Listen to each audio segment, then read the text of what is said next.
Michelle from Color Me Happy Fiber Arts Studio. Last weekend, 3 of us from our studio participated in a sheep-to-shawl competition at Greencastle Wool Festival. I guess it's called the Greencastle Wool Show. Anyway, it is a festival celebrating fiber arts in Greencastle, Indiana, and it happens every year. And this year they had a sheep-to-shawl competition, and my friend Nellie invited me to be on her team. And then Ainsley and Revah were part of the Conner Prairie Youth Spinners team. So if you saw our last monthly show, and I've already forgotten the episode number, but I'll put it down below.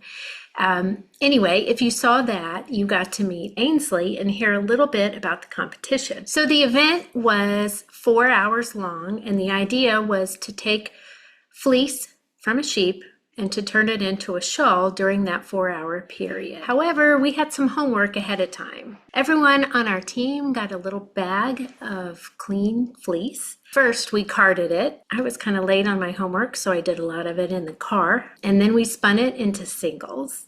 And then Nellie plied it all together. And once it was all plied, we had a fun natural dye day. We played with lots of purples and blues and reds all together. So we dyed our warp with logwood, copper, and cochineal. In the meantime, our weaver Pam worked on some samples for us to look at to see which type of weave we might like best. So after our yarn was finished dyeing and cleaned up, then Pam made it into a warp. She warped her loom ahead of time, and then you bring the warped loom to the festival. We sit around in a circle near our weaver, and we put the fiber for the weft in the middle of us, and we grab pieces of fleece and we card them and spin them, and then we gave our bobbins to Nellie. She plied them together and transferred them to a weaving bobbin, and then Pam did the weaving for us. In the meantime, the Conner Prairie Youth Spinners were working on their shawl too. So once the weaving was all done, Pam cut it off the loom and we stretched it out on a table and we measured to make sure it met the criteria for the competition. And ours was a little short, but that's okay.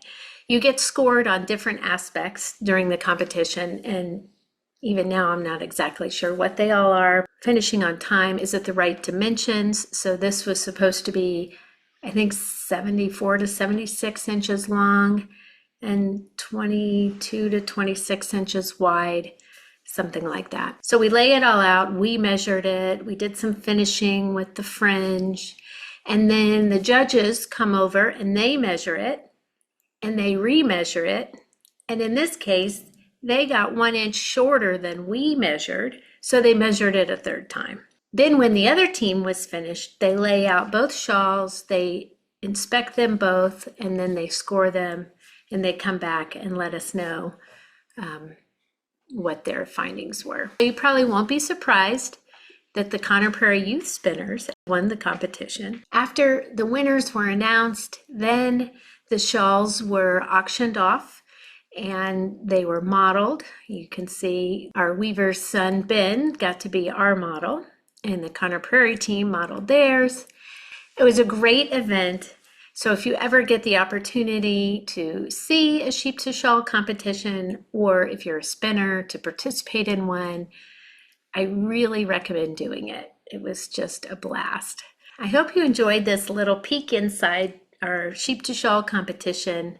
And if you have any questions, or if you've been in a sheep-to-shawl competition, we'd love to hear how that went. Thanks a lot. Bye.